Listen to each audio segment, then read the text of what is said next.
Hello বন্ধুরা, চলে এসেছি আবার একটা ছোট্ট ব্লগ নিয়ে। আজকে আমার মেনু হলো বেগুন আলু দিয়ে মাখা মাখা করে, বেগুন আলু মাছ দিয়ে মাখা মাখা।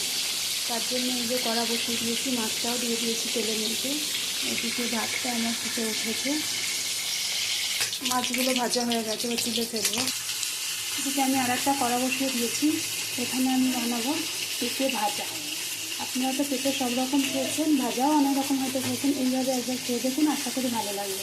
পেঁপে ভাজার জন্য আমি তেল দিয়ে দিয়েছি, ফোড়নে আমি কালো জিরে দেবো ফোড়ন, আর চেরাই করা কাঁচা লঙ্কা। চেরাই করা কাঁচা লঙ্কা কালো জিরে দিয়ে দিয়েছি। এবার আমি পেঁপেটাকে আগে থেকে গ্রেট করে রেখেছিলাম গ্রেটারের সাহায্যে, সেই পেঁপেগুলো দিয়ে দেবো। পেঁপেগুলো আমি এইভাবে গ্রেট করে রেখেছি, পেঁপেটা দিয়ে দিয়েছি। এবার হালকা পরিমাণের মধ্যে লবণ দিয়ে দেবো আর হলুদের গুঁড়ো দিয়ে দেবো। স্বাদ অনুযায়ী লবণ, হলুদ গুঁড়ো আর সামান্য পরিমাণে চিনি দিয়ে দিয়েছি। এটাকে আমি নাড়িয়ে ভালো করে ভাজবো।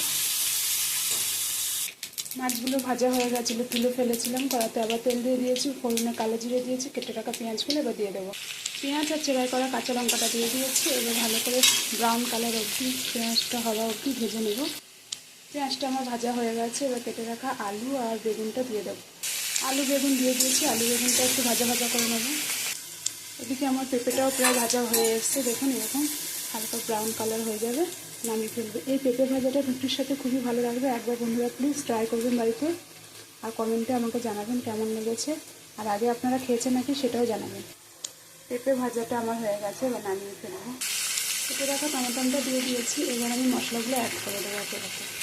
মশলাগুলো দিয়ে দিয়েছি, এখানে আমি আদা রসুন আর জিরে বাটা দিয়েছি, স্বাদ অনুযায়ী লবণ, হলুদের গুঁড়ো, কাশ্মীরি লঙ্কা, সব মশলা দিয়ে দিয়েছি। এবার ভালো করে কষাবো যতক্ষণ না মশলা থেকে তেল ছাড়ে। মশলা থেকে তেল ছেড়ে দিয়েছি, এবার জল দিয়ে দেবো। এই যে আমার রেসিপিটা রেডি হয়ে গেছে। নামানোর আগে একটু ধনে পাতা দিয়ে দিলাম, এবার নামিয়ে ফেলবো। রেসিপিটা যদি ভালো লেগে থাকে তাহলে প্লিজ আমাকে একটা লাইক, শেয়ার, কমেন্ট আর সাবস্ক্রাইব করে দেবেন। আজকের ব্লগ আমি এখানে শেষ করে দিলাম।